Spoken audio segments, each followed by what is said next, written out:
Obviously, these are so important for the upcoming Melbourne Last Chance qualifier, July 7 to 9, where the top 16 teams in the region will fight for the last 2 spots for the prestigious Call of Duty World Championship later in the year. To start things off today, we're going to have an amazing matchup on the main stage, but enough from me. To take us into that first series, I'm going to hand it over to Miles and the boys at the desk. Thanks, Josh. Oh, thank you, everyone, for joining us. Thanks for tuning in. I am Miles, and joining me on the desk, you probably saw a little bit of them yesterday, but you're going to get a whole lot more today. It is Bioacid, and it is Naked. Fellas, welcome back. Thanks, man. Good to be here. You know, as Josh and you both just said, it's going to be a great match for the first part of the day. Yeah, I just can't wait to wake up to some really good, intense action. Obviously, Tainted Mines being up there is going to be very exciting for everyone to watch. The biggest question, I think, about this Tainted Mine lineup is the fact that they've added 2 new people to the squad. How they'll actually can perform, obviously being that new team chemistry. But that being said, the guys who have replaced the other 2 are no strangers to competition. Yeah, we've got a big team change, a massive team change that happened hours before. Was it Friday night was it Thursday night about 9 p.m.? Like, it was a really last-minute team change. We saw Scrism and Swifty taking place alongside Nimble and I believe it's Damage. Yeah. Yep. So Denz is now floating around in the ether of Free Agentsville, population him. So yeah, that's an incredibly exciting thing. But guys, look, we're getting ahead of ourselves. We've jumped well into the deep end. We've got a schedule, chaps. We've got to keep this professional, guys. We're going to have a quick look at what's coming up later on today, because you have got a full day of Australian Call of Duty action coming your way. And we'll have a look at that schedule and let you know exactly what's coming up. We've obviously got a killer game happening on stage at the moment. The players are getting ready. But alas, there is going to be a little bit of action, a little bit more coming up for you today. But guys, we're going to have a look at what happened yesterday, because let's face it, you know, a lot went down. This is what we saw yesterday. We saw, first up was Regicide versus the Era of Apotheon. That was a 3-0 sweep. You may notice a continual trend of 3-0 sweeps throughout the day.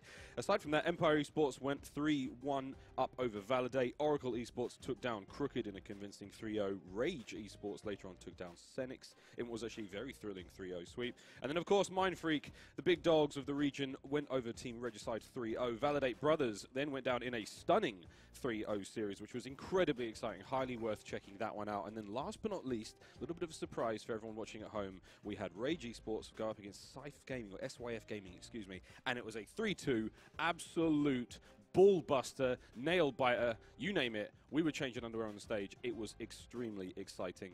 But guys, did you get to watch any of those games? I mean, you obviously got to cast them. You got to cast them, but you know, were you present for most of those? I was actually at dinner and we were watching it on the stream, so it was very, very exciting. Obviously, it went almost to the wire. It was 6-4, 6-3 or something near the end. It was very close, 3-3 all the way up for a while. This is the look at the open bracket, which we now will be dealing with the consequences of this. So again, as you can see in your screen, guys, a ton of games have gone down here at CWL Sydney Open number 2. We've got pool play. 4 teams have made it on through there, and you can see in the championship lower bracket, Solidarity Gaming, Validate Red, Textbook Gaming, and Victrix Esports. They're going to be in the lower brackets. They've got everything to play for today. Otherwise, they will be going home empty-handed. Of course, the guys on the pool play, we've got Sleeper Gaming, Frontline Esports, Militia Gaming, and Visualize. I'm sure we'll see a little bit of them on stream today. We haven't seen them so far because they have been in the sort of the pit next door in the open bracket area, which has been absolutely phenomenal to be a part of. It's very chaotic in there, players screaming at each other. Nothing quite beats on open land for that, does it? There was a 6-minute version of a smack talk in there yesterday of just one player for 6 minutes straight just going off his head. And, you know, it's one of those things that you don't experience until you're actually at one of these sort of events. So it was amazing. I didn't get to see a majority of it, but I did get to catch a little bit glimpse of the end. Walking in and out of there throughout the day, you know, just so much smack talk going down.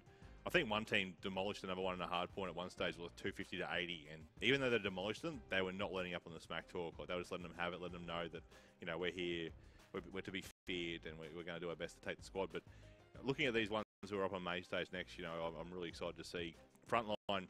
Some of the guys on there, they've been talking to me this morning so far as well, and they've been saying, you know, keep an eye on us, keep an eye on what we can do. So I said, oh, you know, I'll maybe talk you up a little bit, but if you don't perform, be warned that I will let people know about it. We talked a little bit about some of the action that went down yesterday. Why don't we show you exactly some of the hits that went down yesterday? We've got a quick video for you now. Round number 8, going for that long wall run. 2 players there waiting, though. Can they get them both? They will, carrying spades, making it now a 3v2. Here we go. Bomb down at A. It's going to be an easy plant. Active camo, why so Smiley? He sneaks out there. He's going to find the kill, and there we go. Rotation, the spawns are going to be in control of Validate. He's going to find another kill. Can he find the third one? Just over the huge. pitch. No, it's so close. Nice. There we go. Smiley turning up when needed most, and he's going to be able to break that sport. To no avail, he's going to fall there, but his teammates do clean up the rest of the pieces. Rami is the last alive in a 1v2. One player's already on the bomb. That's going to be Perko. He jumps off just in time. It comes around Rami. Nice. Very nicely done by him to get that 1v2. A very good clutch. Empire has already hit the rotate. They're set up pretty nicely. They don't really have anyone out on that anchor, but it looks like we finally have someone from Validate playing spawns for once. So this could be a flip here, and it is. So we have number 7 Pixel spawning out across map in the lab. And this is a map in the lab. And this is a full. Control, Pixel.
Even amongst this squad, but Miles, double the score here practically for Oracle. They've just done so well of capitalizing their heal time and validate. 2 seconds remaining. It's a 1v1 now. Zep is all over him. FTL could come into play. Check your corners, son. This is going to be it. And there we go. Validate back into this one. 4-5. And as you can see there, nothing but game talk here for the Validate brothers. Their head is in the game, and I don't blame them. They are behind by 1 at the moment. Dean Gunnan. Jeez, I wish I stayed to listen in for that one because they would have been psyched. But Eradicated quite comfortably. Dean picking up a second. Dean's just been a two-piece machine this whole game. Oh, Setsy, absolutely ludicrous play. Raid, not making too many mistakes, but just getting outslayed, I think, a little bit at the moment. Yeah, Killerpie's positioning there was fantastic. On the end of 2 great kills there, receiving a ton of damage himself, managing to buy a whole heap of... The time is ticking on down, and just like that, they test the waters, so to speak, with that one, just to see if he was out. They got the tag. Can he get the second? Where is the second player, he says? Hunting around for him, not too sure. But if he keeps going round for round, it just shows how the talent on both these teams. They try and trade off inside a bike shop there. Fate picks up 1 on Eminence in the background. Lakey picks up a second on Chilean as well, making it now a 2v4. Down once again now. They'll wait for a bit of control, perhaps, and wait for that drone to come back on in, of course, once it does get reset. Here it comes on down now. And again, the battle inside the lobby will be taking place. Killer Pie tries to pick up the second. Beaston's... One more wave of spawners. Here's the run. Goes for the pass. It's oh, good. And Beaston sinks it. Beautiful work there from Rage. That call up on main... Dead. Nice. I'm same ball. Jump down, nice. I spawned her. Help me. He's killing me. One shot. It wouldn't let me get it. Oh, good. Second time. Sorry. CWL. Oh, it feels like it was just yesterday. Well, it was. Great stuff, guys. Any faves from that one? Oh, definitely the last series, you know. And one of the other ones, obviously, the Mindfreak listening. That was just hilarious. We couldn't stop laughing up here on the desk. But no, the last series of the day was obviously the most impactful one. It really showed some great skill from both the teams, and it went the distance. Well, guys, you saw a couple of clips, a couple of treats, little nuggets from yesterday's action. Let's have a quick look at what exactly unfolded. We've got the pool play brackets, exactly how all this has gone down. This is Pool A, Mindfreak up by 1, and on the other end of the board, Error of Apotheon yet to get a win today. Maybe we'll see that a little bit later on. Of course, Visualize and T-Regicide also in there as well. Pool B, we've got Tainted Minds up by 1 at the moment. Empire Esports tied 1-1. Frontline without a win yet. They came in from the lowers, so we're going to see exactly what they can do today. And Validate sitting on that 1 loss. Of course, Tainted and Frontline, they're going to be our first game on the stage later today. Pool C, Oracle went up 2-0 in their games so far against Validate Brothers and Crooked. Militia Gaming have just joined us, so we'll see exactly what they can bring to the table a little bit later on this afternoon. And Pool D, SYF, wash that filthy mouth out with soap. It's the 3rd time I've done that already. SYF Gaming have gone 1-0 in their group. Rage Esports sitting at 1-1, and Senix with the only loss. There we are, boys. It is going to be a day to remember. We've got quite a lot coming up ahead of us. It is going to be absolutely screaming fun. You know, yesterday was pretty rad. We had some hiccups yesterday, let's face it. There was a couple of technical issues which were monumentous. But look, these things happen and we get through it. And it was, the schedule wasn't too far behind and we had a damn good time regardless. Speaking of having a damn good time, let's have a look at what's coming up later today. We've got the first game on stage is going to be Tainted Minds versus Frontline Esports. After that, we're going to have Sleeper Gaming up against Senix. Mindfreak versus Era of Apotheon. Albert, I bet you're excited for that one. Yeah, definitely. The Apotheon team, actually, I think a few of them were in the CWL last year. So I think it's a team that's flying under the radar for being quite skilled because I'm fairly sure they only just missed out on playoffs, maybe season 1 or 2. So there's definitely going to be a good matchup there. Good matchup indeed. Empire Esports versus Frontline will be after that one, and that is when we get into the business end of the tournament, ladies and gentlemen. Winners bracket, rounds 1, 2, 3, and we're going to get a bit of the losers bracket, and who knows, maybe a surprise or two, because, let's face it, it's like the North Pole here. Santa's little elves are running around delivering treats and goodies to all of you all throughout the day, and there will probably be to remember. We've got quite a lot coming up ahead of us. It is going to be absolutely screaming fun. You know, yesterday was pretty rad. We had some hiccups yesterday, let's face it. There was a couple of technical issues which were monumentous. But look, these things happen and we get through it. And it was, the schedule wasn't too far behind and we had a damn good time regardless. Speaking of having a damn good time, let's have a look at what's coming up later today. We've got the first game on going to be Tainted Minds versus Frontline. Now, the wins and losses here are a little bit skewed because, of course, Frontline have come up from the open bracket. They have absolutely hammered their way, as you can see. That's 6 wins and only 2 losses. But is it going to be enough up against Tainted Minds, Dallas? You know, they do have that skill on that team. I've seen these guys play a little bit yesterday, and that the skill set that they need is obviously there, but whether they can do it up against a very powerful squad that is Tainted Minds, as you're seeing your screens right now, it's another question altogether. Like these guys, they are 3-0 at the moment. they don't want to take any loss just yet. So I feel that it's really going to be one of those things that it's going to be a hard game for them. Here's Tainted lineup: Damage, Nimble, Scrism, and Swifter. We talked a tiny little bit about how late that team change was. Albert, somebody who's played the game at the highest level, you've now managed one of the best. You've managed arguably the best team in the region.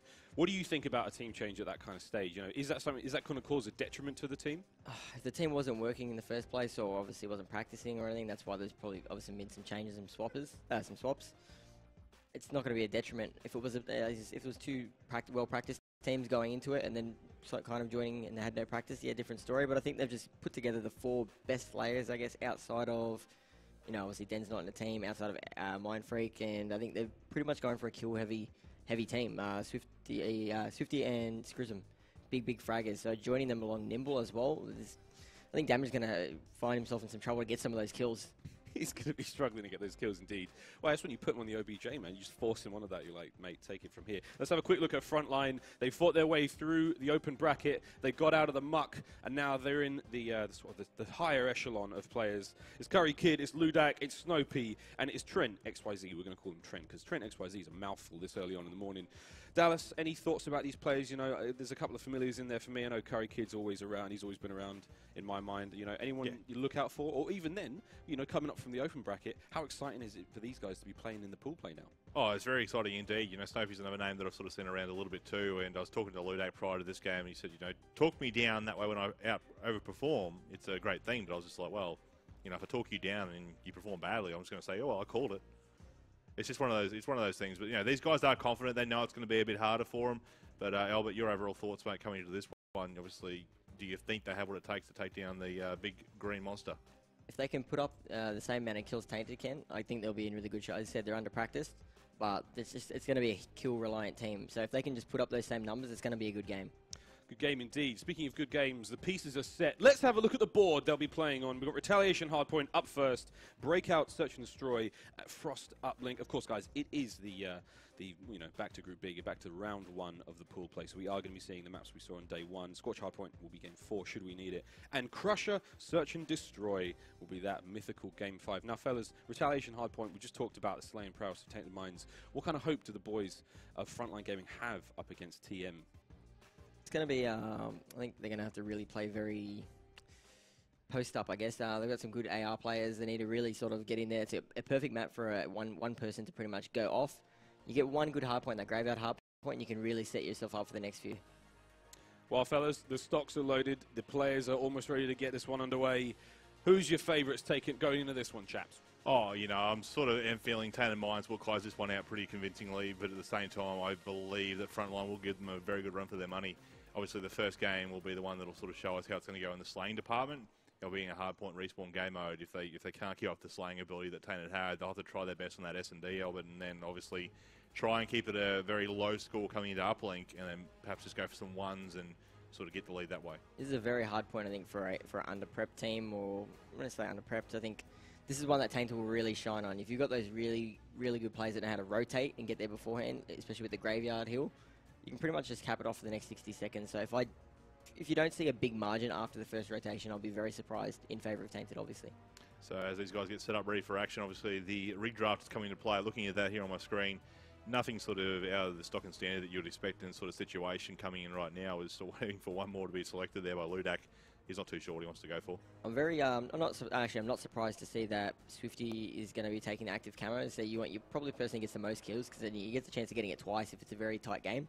And Scrism taking the reactive armor. So they're the players that you're going to be expecting to drop 30 or 40 kills.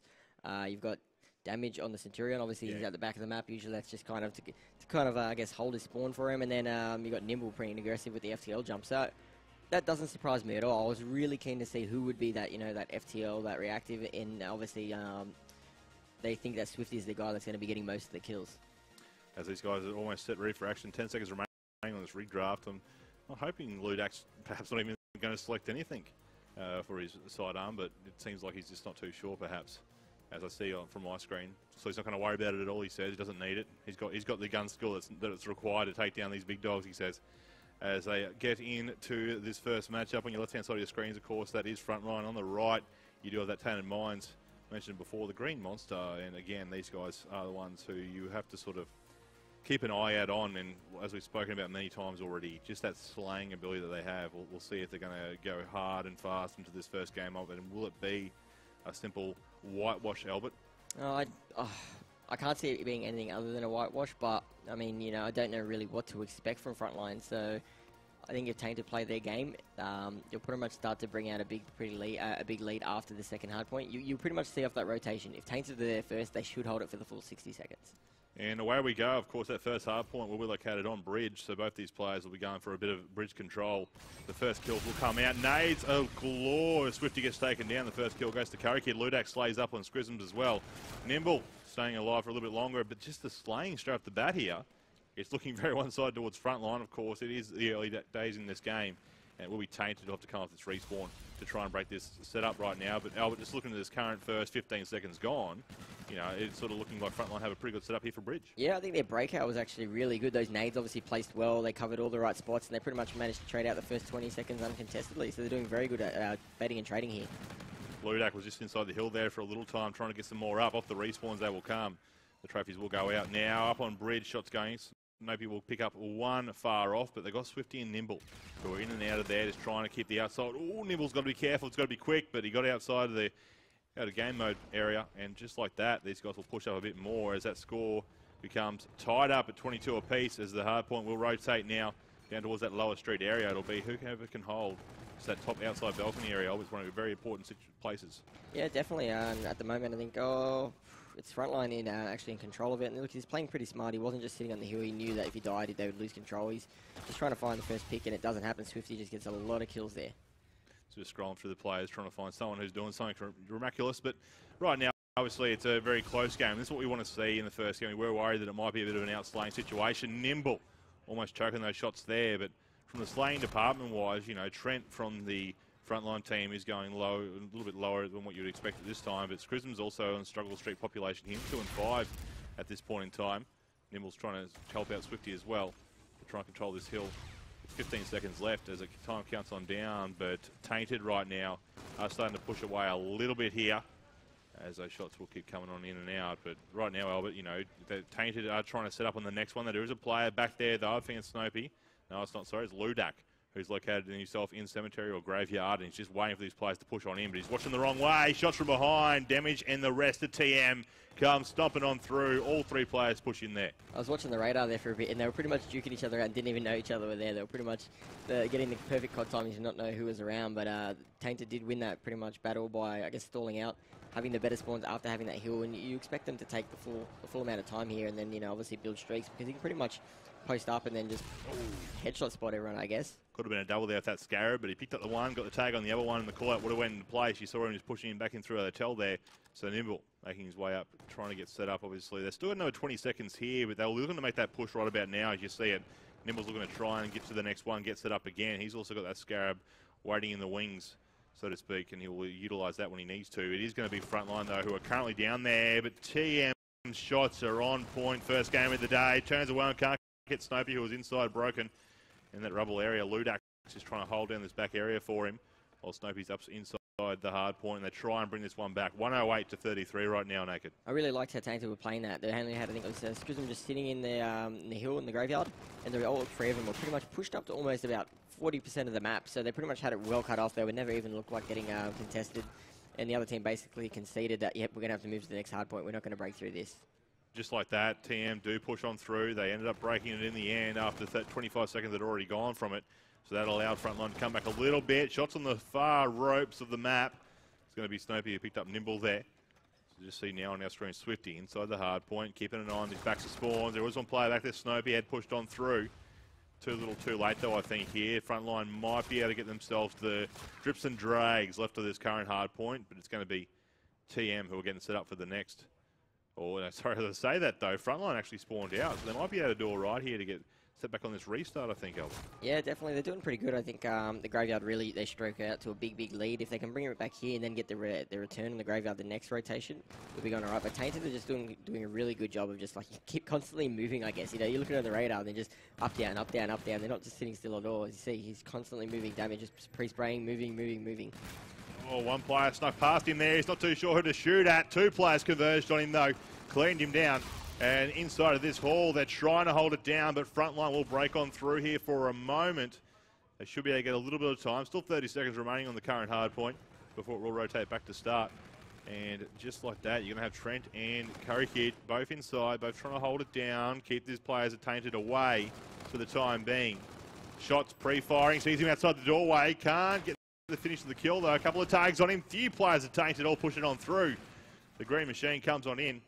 And now Snopey, last one left alive in that vicinity. He's going to just get the drips and drags for the remaining time, while Tainted have already gone and get set up on the next. Yeah, Frontline haven't had a great first rotation, but if Trent manages to pick up some kills and so does Ludak, I think they're doing really, really good actually, and they've got a chance to come back in this game. Oh, could be a big play here from Swifties. A few players around. Doesn't challenge too much though. A couple are pushing up, but they have forced them to spawn out back down that other lower side of Broken Building. One player on the outskirts. Swifty with the kill, back on that wall run. Just flitting and floating away. One player in the corner gets it as well. Swifty now on a 3-kill streak, trying to get some streaks up for himself to allow his team to get a bit more control here, but they don't really need it at this point in time. It's 184 to 67. Still another 26 seconds on that hard point remaining here. Back off this restart. The FTL jump for Nimble is available, but he won't be too concerned about using it just yet. Maybe on one of those smaller corridor areas, he might utilise that when it comes into play. But for now, Tainted Minds running away with this one. Yeah, I think we touched on how this is a new Tainted Minds roster. I think it's a much aggressive roster than it was previously with Dens and Zeus in the team. So I'm just watching them. It's just crazy how fast and aggressive they're in the face. And obviously they're in a different class of opposition they're usually versed, but they're just playing with such confidence and such speed. The other team isn't ready for them to even pretty much bring out their guns. They're like, why are you this close to my spawn, basically? And they've got no chance to fight back.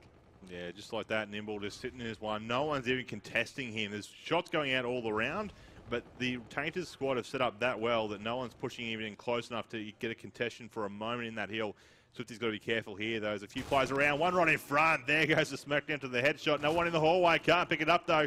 Nimble still just chilling in the hill. He sees one player inside a bike shop. Gets the shots on him. Can't complete the kill. One up on balcony as well, though. Two players pushing on in. There it is, though. Nimble stays alive long enough to pick up, I think, majority, if not all, the extra time in that hill, uncontested.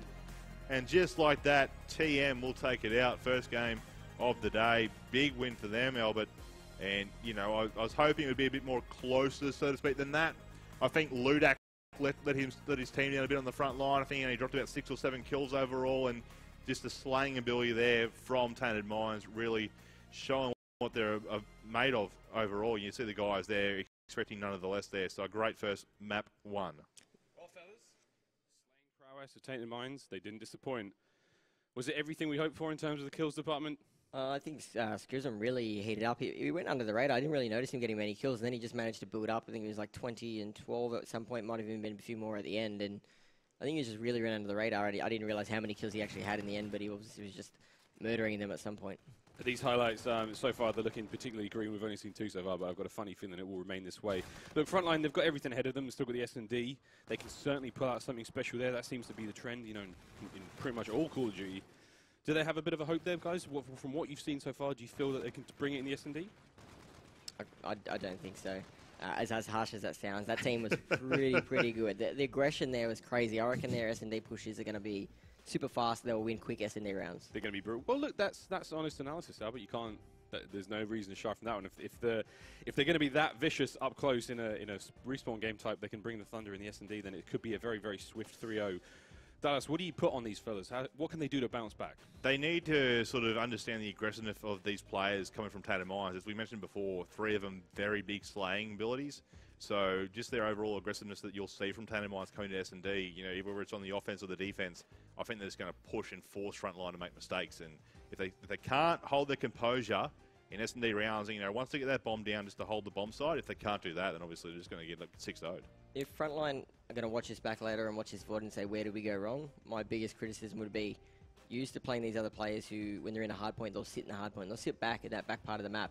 If you watched Tainted Minds, and especially on the Graveyard Hill, they had the one person in the hill at the back of it, and the rest of them were all pushed up so far on the map. So every time that this other team was coming in to take it back, they were already in your face. You weren't expecting a gunfight, and you're already that far behind that you weren't ready to fight. You were never going to win the battle. Even if they had gotten the kill, or, you know, they've gotten the kill, they were already put down to one shot. So all the person inside the hill out there at market had to do was just put one bullet into them, they were dead, and again, they had to respawn all over again. 250 to 67. You can see on your screen there, guys and girls. Thank you if you've just joined us. It is Group B. We're looking at a bit of pool play action here. We've got an SND coming up after this one. Frontline versus Tainted. A convincing start from the boys in green. The Green Machine, the Green Monsters, the Green something or others. There's plenty of green names for Tainted, God bless them.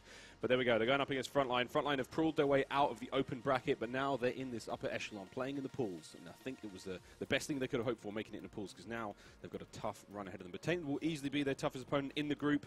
Let's see what they can bring in this search and destroy. Fellas, you've already pegged them as a highly aggressive team. They're going to be making stellar plays here in the S&D up against Frontline. Do Frontline have any tricks up their sleeve? Anything possibly coming from that open bracket? Are they going to be catching anyone off guard, Albert? I think they'll have the same effect that we have when we go over to MLG, that people don't really know what to expect from these teams. So they can pull out something, that's not considered a high-tier play, and you're just not used to it, and you're like, why are they there? And that's what catches people as surprise. And I think that's why we succeed so well in S&D. It's not that we're better at it or anything, it's just that we have that different kind of game style, and no one expects it, and it catches you off guard. Unpredictability, it's a skill in itself. Dallas, take us through this one. Tainted Minds have already rocked the scene. They had a fantastic run in CWL Sid 1. The drama was there, but this is an entirely different lineup. What hopes have you got for these guys in the competition? If they stay together, I have good hopes for them. Overall, and just in this weekend alone, I feel that they could do a fair bit of damage here. If they set the bar, so to speak, right now here this morning with a 3-0, that's going to play great in their favour, in their mindset and their own ability coming into it. You really won't know too much until they get later on in the stages, when they go up against perhaps Mind Freak or SYF. So, some other big names on those teams. But again, there are some teams around here that could catch them off guard. They could be thinking, oh yeah, this will be a slobber knocker, so to speak, and run over them. But at the same time, they just get thrown off, and it could still happen for Frontline. If Frontline can grab this S&D and then keep that, like I said earlier, the uplink a close game, and then perhaps get the uplink as well, force that game number 5, it'll be an S&D again. And if they've already won the first one, they've got a good hope. But it's far from in between right now as these guys get set ready for action coming in to the S&D here. Yeah, these games are like your kind of your flex games. I mean, you're expected to win them.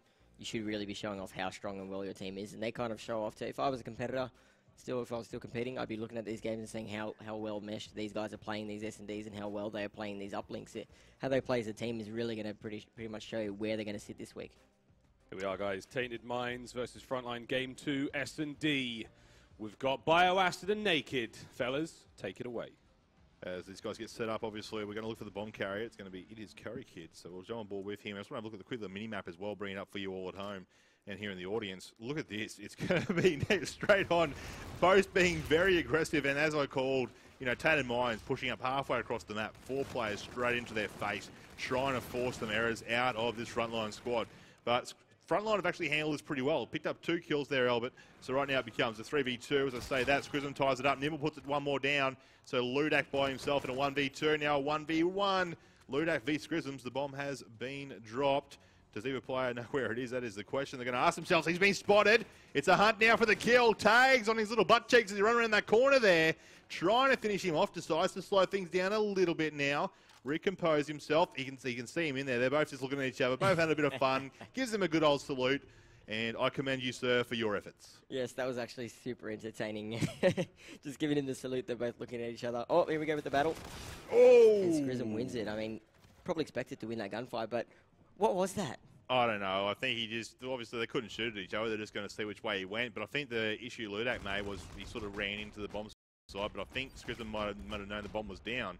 And simple as that, he knew which way he was going to go for it. He knew he was going to over-rotate instead of going back to his own spawn way. And simple as that, just as I just said, it's going to be Tainted Minds that first round. I think that's the highlight of my day already. The salute while looking at each other. It'll definitely be on the highlight reel for sure. Just standing at each other saluting, going the 4-man mid push. So that's what I thought. I thought Tainted would stack up, and I find it very good that Frontline decided to do the same thing and thought, you know what, we'll fight fire with fire. Yeah, just looking at the start of this next round here, it's more of your sort of standard, typical situation when it comes into the S&D.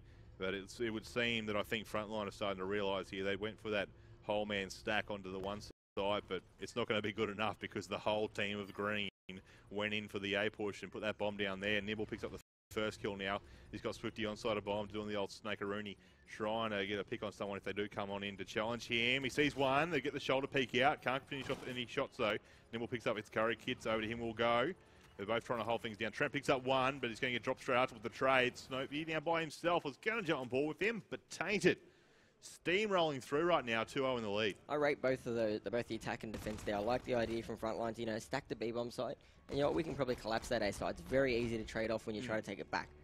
On the same side from Tainted, they pretty much took the whole bomb site, took the other team's spawn, and knew, yep, we'll just hold it like this and we'll trade out every kill. So I wouldn't be disappointed with that loss for Frontline. They went for it, they went all in, and it didn't pay off. But, if they managed to do that and the other team did a split, they probably would have got those kills and they would have had a 4v2 advantage. Well, as they say on the defense-wise, Naked, if you got a 50-50 chance of picking the right bomb site, they're going to attack too, but sadly they picked the wrong one that time around. We'll see how they go this time, obviously on their offense instead of the attack. On board with the bomb carrier, of course, it's Curry Kid, and we'll see if these guys can do anything. But again, look at this demonstration of just that mini-map and where Tainted's going. It's one of those things that we sort of spoke about earlier on just how smart they can play, and it's been a slow push to B. You'll see the other players realising the bomb's gone down at A, and this time Tainter's got to go for the retake. We'll see if they can do it better than what Frontline tried to do round beforehand. He's seen one in mid, calls will come out. Ludak picks up 2 kills though, gets dropped afterwards, but the damage had been done, even though damage did grab that kill afterwards. Swifty picks up its Curry Kid, making it now a 2-on-2 situation. Trent, guns are blazing, damage now by himself, he's inside. Shots were going off there a second ago, damage. 1v2 situation, 18 seconds left on that bomb timer. Checking everywhere where a player could be located, not too sure. Outside off the cliff, he'll fall off the map, but it does not matter. 2-1 to Tainted, but Frontline do get a point on the board. Yeah, some very good trades there. I think Tainted made the right play as well when I think it was Snoopy was watching the flank or something. They didn't pick the kill. They thought, what, there's one there. Let's take this 2v2 fight and try and win it in the mid. It didn't work out, but both teams playing very, very good. I mean, the score is 2-1, so there's obviously faults on each side, but I rate every play so far. No really silly plays.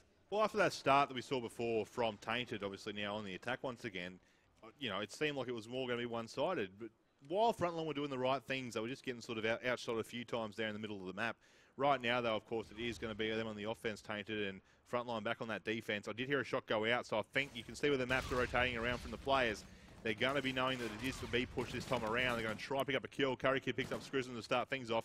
Swifty does have Bomby in hand. He's trying to make a play and get one of these kills here in the middle. Nimble ties it back now at 3 players each.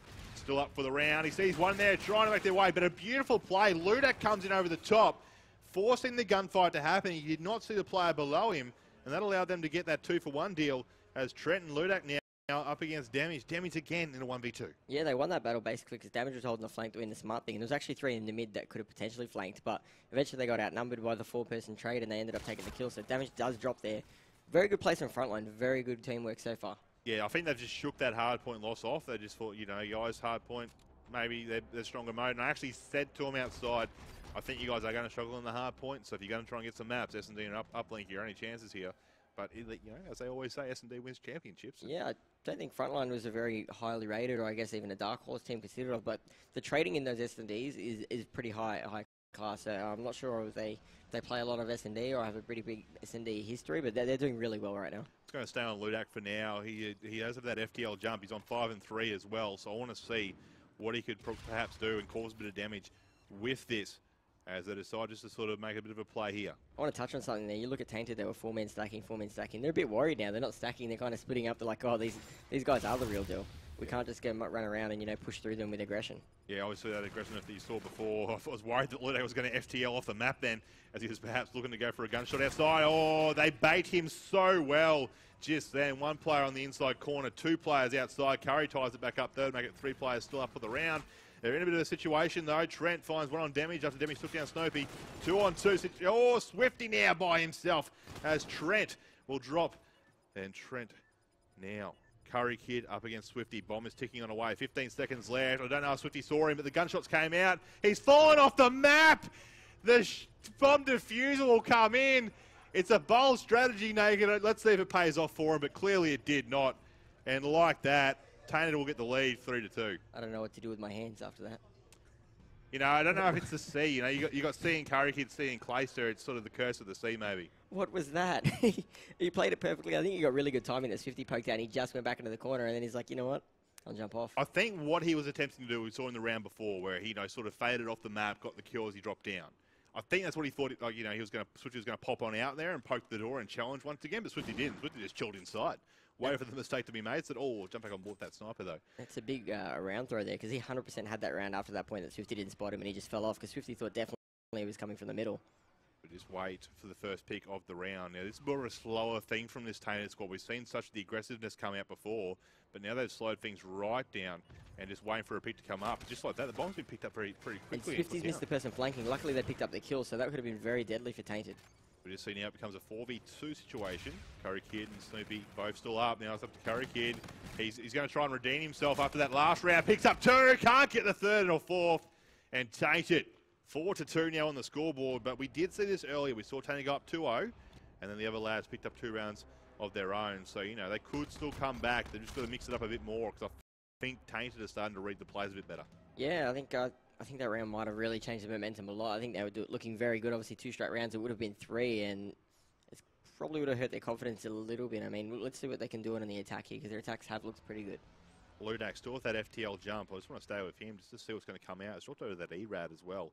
Maybe he's going to get up close and personal against these players in a little while. You know, again, off that mini-map we're seeing where the players are. He sees one right in front of him, though. Couple of tags on that nade. Can't complete the kill. Head glitching down. There's all around him. He pushed too aggressive there. Too many players focusing up on him. Shots will come out. Gets a double!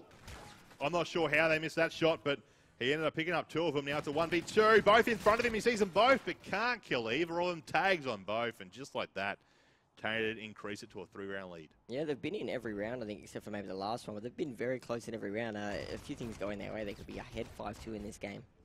As we'll see coming into round number 8, will it be the final round? Can Tainted start hammering that nail into that coffin a little bit more here and go up 2-0 in the series? Or will we see a few runs coming on back? Nimble, FTL jump in hands with him now as well, so you've got to worry about Ludak. Ludak perhaps will utilise that this round, because it is perhaps the last one, unless they can pick up an early start off the few little kills that will go out there. But that mini-map now, Albert, sort of read it a bit wrong, I think. Yeah, I think Tainted got enough information to know that they're going to do the original defense. They did a big 4-stack, so Frontline really need to push around now, because they're going to get set up, and I can't see them losing this once they get set up.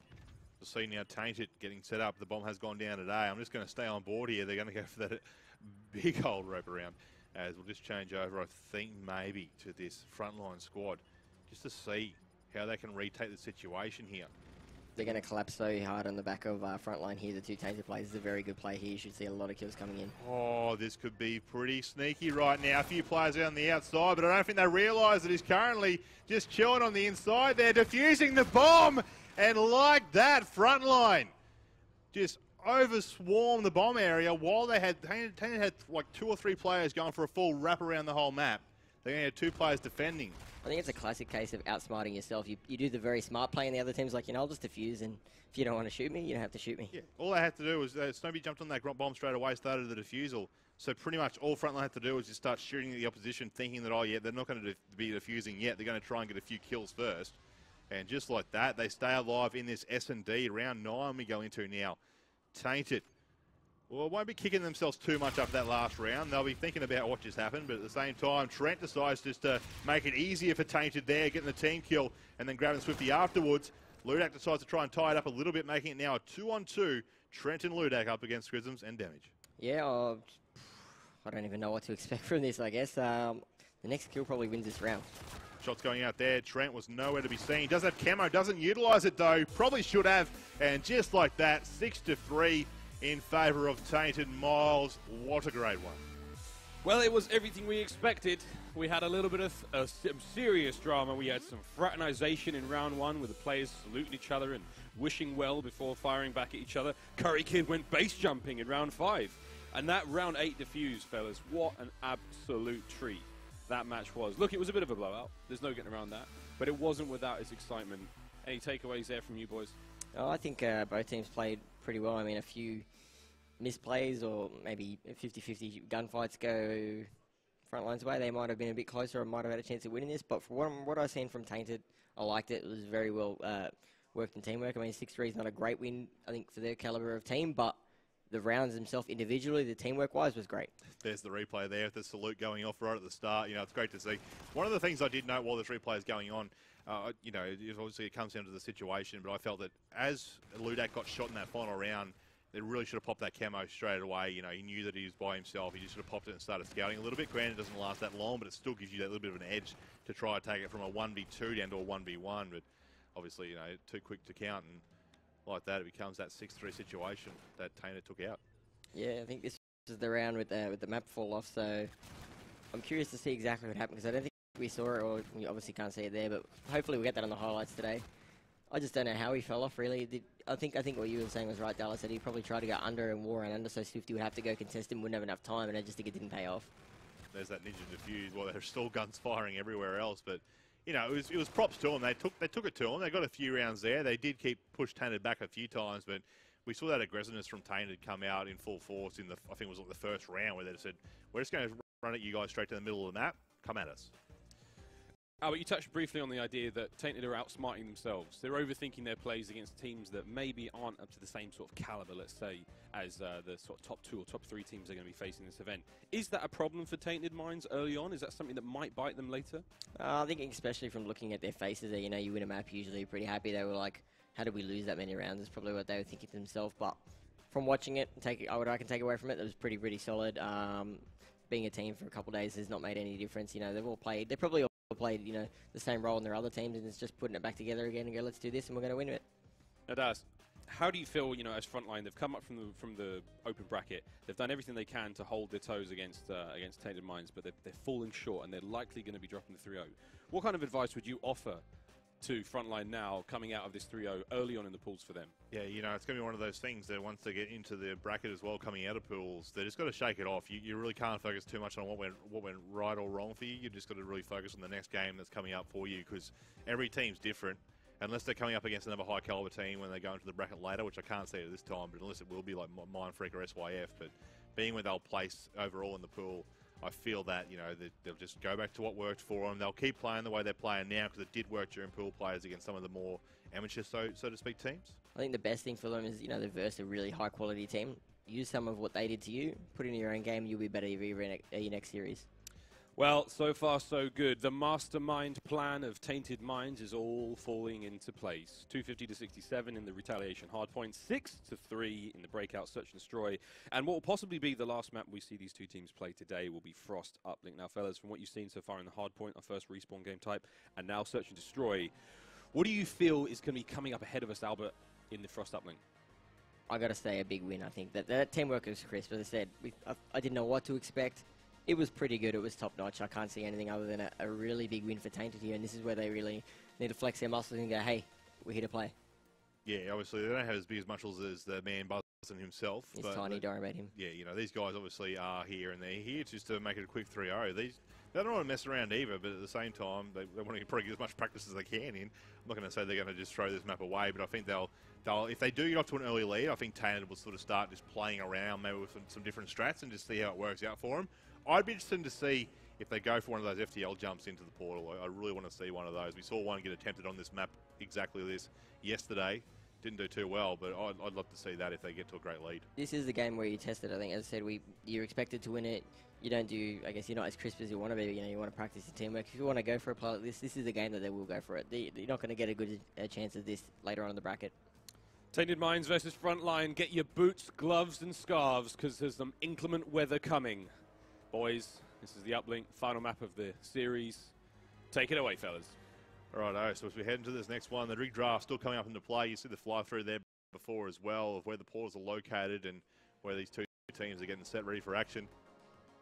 And right now, we will see what is available for them as they head into the first start. And they're usually on Frost, Albert. You know, you see teams go for that mid-control first. One might try and grab the drone and just throw it out a little bit, just to get it where they want it later, but that you shouldn't really be seeing a drone run straight off the bat. But do you feel that Tainted had that much confidence that they'll just go for it?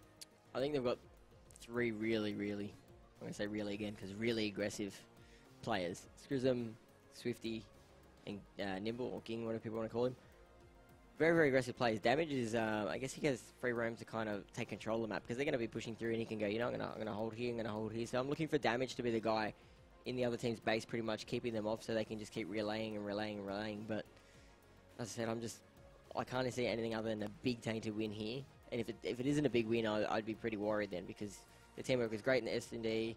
The hardpoint, you know, they're in a league of their own there compared to everyone else in their pool, I would say, and this is just a game where they need to really flex and show how strong they are at uplink. So I'm going to start things off the man Damage himself, obviously one of the older players from the squad who's been around. He's Bandicoot champs. He finished 5th over there back in 2014. So he's going to try and show everyone what he's got right now. And you're tipping to sort of think perhaps he'll be the one who will be running that drone, but we'll find out at the start here. And it looks like there's a bit of a split push coming in from the opposition side of Frontline. They're going to try and force an error there straight off the bat. But, the slaying power, and there's that normal throw you see, goes to that bounce pass. There's another player up there. It's going to go straight in, I think, for a 2-point. There it is. Swifty and the rest of the boys, I think it was Christmas and Damage, making it look very easy. And now Swifty's just set up just to outslay in the department. It's all green. It's another 4 down. The drone will be coming Swifty's way once again. Here comes the pass. Oh, the pass fails, hits the doorway. Got to practice those ones, but just like that, even though Trent's there to pick up Scrisms, it's going to be an easy number 2 points. And within the first 40 seconds there, Albert, 4-0 lead. Yeah, this is going to pretty much sum up this team. There's so much aggression. I would say this might be their most dangerous game type if they play their own game compared to, I think, every other team here this weekend. And just like that, as you were saying, it's a 3 down. Curry Kid, I'll get on board with him just for a moment, just to see what's going to be happening. But he's going to try and be a bit sneaky here, cut off the player with the drone, get some tags on him, but the rest of the squad are there to shut him down. And they go for the 1-pointer. Couldn't catch it in time, but it was going to be Nimble who threw that one. Try and grab the drone, just throw it out a little bit, just to get it where they want it later. But that you shouldn't really be seeing a drone run straight off the bat. But do you feel that Tainted had that much confidence that they'll just go for it? I think they've got 3 really, I'm going to say really again, because really aggressive players. Scrism, Swifty, and Nimble, or King, whatever people want to call him. Very, very aggressive players. Damage is, I guess he gets free roam to kind of take control of the map, because they're going to be pushing through, and he can go, I'm going to hold here, I'm going to hold here. So I'm looking for Damage to be the guy in the other team's base, pretty much keeping them off so they can just keep relaying. But as I said, I can't see anything other than a big Tainted win here. And if it isn't a big win, I'd be pretty worried then, because the teamwork is great in the S&D. The hard point, they're in a league of their own there compared to everyone else in their pool, I would say. And this is just a game where they need to really flex and show how strong they are at uplink. So I'm going to start things off the man Damage himself, obviously one of the older players from the squad who's been around. He's Bandicoot champs. He finished 5th over there back in 2014.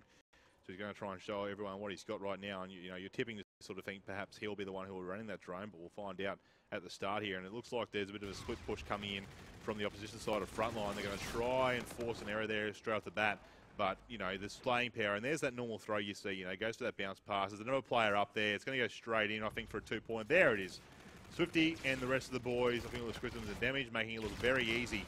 And now Swifty's just set up just to outslay in the department. It's all green. It's another 4 down. The drone will be coming Swifty's way once again. Here comes the pass. Oh, the pass fails, hits the doorway. Got to practice those ones, but just like that, even though Trent's Swifty, Nimble now this time with the drone, they're mixing it up a little bit as well. They're not just going the same old path every time. Goes for the smackdown, gets it the second attempt. 1 swing and a miss, 2 swings for the kill. And he just decides to reset his own armor here. His teammates are pushed up as well, so they're going to take their way in through Bay here. I think it'll be a 2-pointer. Yes, it will. It doesn't even though there were players all around him, Swifty and Damage just destroying all in its path. Curry Kid now trapped by himself there in the back. He's going to try and pick up that damaging player of Nimble, who's just chilling in their own spawn. Swifty comes in, and just like that, another 2 points relayed. 13-0. First half not even done yet. I'm feeling a bit sorry here for this Frontline squad, but there's not much they can really do to stop this slaying power that we're seeing and the overall team work coming out from Tainted. Yeah, I don't think they have any chance of even stopping it if they try, but I think what they really need to do is, take from this game and say, hey, this is what they've done to us. We can do this to other teams if we push it the right way. How they're making these plays and actually scoring the points is what they need to kind of mimic and adapt to their own game. Just on board, and look at this, Trent now with the drone. They've got a few kills here. They have pushed up. Snoopy's picking up a couple as well. Could be a smackdown there. Decides just to go straight past him. He didn't realise he was there either. Trying to sneak on through. Gets the 1-pointer though. And like that, they are on the board. So 13-1. Still 30 seconds left, but they're not going down without a fight. I think they'll be very happy with that one. It's pretty surprised they didn't go for the back smack, but you get the points in the end, got the money, so they'll be pretty happy with that. Yeah, obviously didn't want to delay that run too much and let two more players of Tainted respawn back up was the issue, I believe. That's why we saw it. So you're going to see a camo on Swifty almost ready to pop, but he probably won't get it unless he grabs the drone here before the end of the half. 13 seconds left now. Trent picking up that double. Swifty decides against it. Decides to slow things down a little bit here. 2 players inside the bay. Couldn't pick up either player though. Scrism's picking up the extra. There's the double from him, or Nimble helping out as well. And at the end of the first half, 14-1. Still another 5 minutes left here, Albert. Your thoughts on what Frontline sort of need to do in the next 5 minutes? Get a lot more kills would be the very first one, but I think that was a good side for Tainted to sort of pretty much flex and keep getting those relays, I guess, of the caps. I think they won't get as many this half, I guess, unless they play better than they did the first half. I just think, they played it right, they had the cuts, and then pretty much whenever they got 1 or 2 caps, sorry, like a 1 point or a 2 point, and they ended up getting another follow-up one as well to get points in, in twice they were getting points in a row, I meant to say. So either 2, 3, or 4, they were never getting one at a time. So we saw how dominant Tainted were during that first half. Let's just go in for a listen in now to see what their comms are like after they're up 13 points. Hey, PC. He looked like he went Warren. Could be coming towards you. Just go right. He might have no, that's him. Hey, did one hatch as well, He's on top of shit. Good dead. So much shit back left. Hey, wait, short. Hey, short and top ship. I can pick up. Hey, top ship. Hey, short one here. Nice dead. Short dead. Nice, 2 dead. Hatch dead. Wait, there's one top ring, do you say? Hey, 3, I got 3. That's four. I'll pass you, gang. I'll tell you when they spawn up. Hey, one just spawn up. I'm gonna pinch blue. Even then. Hey, one's going blue past the mid cut. No, one's blue, one's mid cut. I wanna play ball. Yeah, one's already on ball or mid Hey, cut. dozer. I got camera. Oh, there's 2 there. One more dozer. Jesus, gonna shoot you. Hey, ice. Ice, weak. I'm 1 shot. Did he go on the blue? Where'd he go? No, he's still out. I'm throwing the ball to ice. He's in. He just. Weak. He ran back 2 PC. PC, last guy. I've got overdrive. I'm going PC. I'm gonna pass you. Yeah. I know. Oh, fuck. I can't wait. I'm nearly here. I didn't hit that. Fuck, everybody knows. It's too weak as fuck. Got PC. Oh, he's already in. There's 2 PC. There's two PC. I got camera, yeah, let's work this right. That's a nice. No, I got overdrive still, yeah. Nice, dead. on ball. Dead.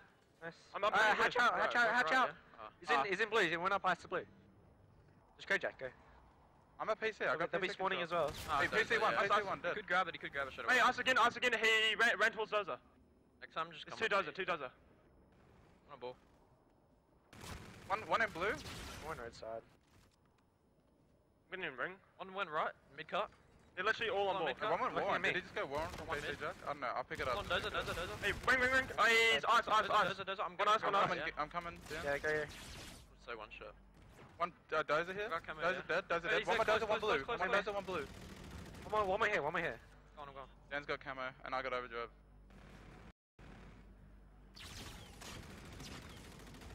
Where they spawning right now, boys? To the back. There's 2 back, last one. I'm gonna overdrive straight up. Yeah, they're gonna be clipped. I'm overdriving ice. Yeah.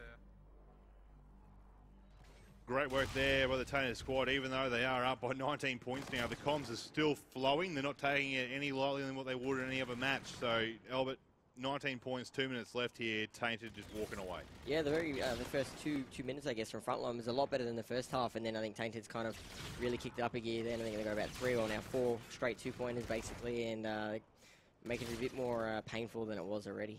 Nimble with that FTL jump, already taunting one of the other players he just put a kill down on as well. Trying to hunt down for a player he saw a second ago. On a 7 skill streak those Scrisms is. We'll jump on over to him. Look at this, 8 now, can't get the knife, but fully streaked out. 1.5 minutes left. You'll see he'll probably have a bit of fun with that coming to this final minute now remaining, but still, these guys, FTL jump still there for Nimble. Damage, we saw him earlier as well. He had his armor. Here comes some score streaks though from Scrisms. That bombardment coming in out near where the drone would come on down. Sees one on the wall run. Does he fall off the map just then? I think he might have done. But at the moment, Nimble just inside the middle of the map, just waiting for these guys to push him. I don't think they're too much worried anymore about running the drone. I think it's more just about getting slag, getting some kills, getting some highlight reels going. But Ludak snuck on through here. He's hit that overdrive. He's hit the FTL jump. Sorry, big 1-pointer there. And like that, even though Frontline were down by, was it 21 points a second ago, they put another 1-pointer in to make it an even 20. I noticed something here. I remember Swifty was hot at the start. He was 13 and 6 or something. He's only got a handful of kills since then. I mean, that was really the first 2 minutes of the game. He almost had his active camo. Is he even close to his... Yeah, he's not even close to his second active camo or anything. So he's really slowed down. Maybe they were that far ahead. He took the juice off, I guess. The overthrow from Damage rolls on into the darkness and no one else is there to grab it. And just like that, it'll slow the things down a little bit. The drone will get reset thanks to that frontline squad getting rid of it. Don't want to play around with it. Trent does have camo. It'll be the play up to him, I think, if they want to try and get any more points right now. They have to get this kill, though. 2 down, sorry, from both sides. They're going to try and grab this drone. He does have that camo there. He won't pop it. Oh, he decides to pop it afterwards. He might be able to make his way through here. Will he go for the 1 pointer? Will he try and sneak on through for a 2? There's a player right in front. Shuts him down last moment. That sums up 22 and 2. I think that sums up the whole game for Frontline. They were so close a few times and then you're so far away. 20 points the difference. Tainted Mind, game number 3. The quick 3-0 and the hands given to Frontline. What a match. You win a game 3-0, you don't look very happy, do you? I mean, that shows, I think they were very confident with it. I'm probably not happy with a few things in that game, but they played very, very well. A solid performance from Tainted Minds. As you can see them walking across the stage, getting the fist bumps out. Frontline. Now, guys, it was a 3-0, but they can't be too disappointed. This was arguably going to be one of the hardest teams they faced in the entire tournament. What takeaways, tactically or even mentally, can they take from this game? As Albert said earlier, I think, just go back, sort of understand what Tainted just did to you, how they played that, and sort of try and adopt some of that play style themselves. It's going to be hard to do it so quickly, but it's something that needs to be looked at, I think, because if they go up against a high-caliber team again, like Tainted or SYF or Mind Freak, they're going to need all the players they can get. I think that's the big thing, especially for our region. We always say this, it's hard to compete against the North American and European teams when you don't verse a high-caliber competition. That's probably the first time they've versed, I guess, a very high-caliber competition. That'll increase, I guess, make them better than it would have scrimming every other team in the open pool, really. I mean, what we really need is like a Call of Duty hyperbolic time chamber. You just get in there, you take your training weights off, and you come out and everyone is just so ripped and so good at COD. Speaking of being good at COD, here are some killer highlights from this Frost uplink. I think a lot of it's going to be green. Now, fellas, one thing I want to touch on while the plays are unfolding is the kills. So for the majority of the game, Frontline, they were getting outplayed quite a bit, but only really by Nimble. It was towards the end of the series that we saw Scrism start padding his stats. Curry Kid he was positive for pretty much the whole game. How important are kills in this game type? Because despite the fact that Tainted were relatively even for most of it, the score difference at times was 15, 16 points. I think the kills are relevant when all 3 or 4 of you are gunning and you're getting a lot of kills, but when you're the only person with kills in your team, they're not as relevant, I guess, as the winning team. If you've got all the kills in the game and your team's not winning, there's something not working. And it might not be that person getting all the kills, but if you're in a losing outfit and you've got 30 or 40 kills, there's something going wrong with your team there. So for Tainted now, going into what will be a couple more pool play games, and they're going to get into that winners bracket, things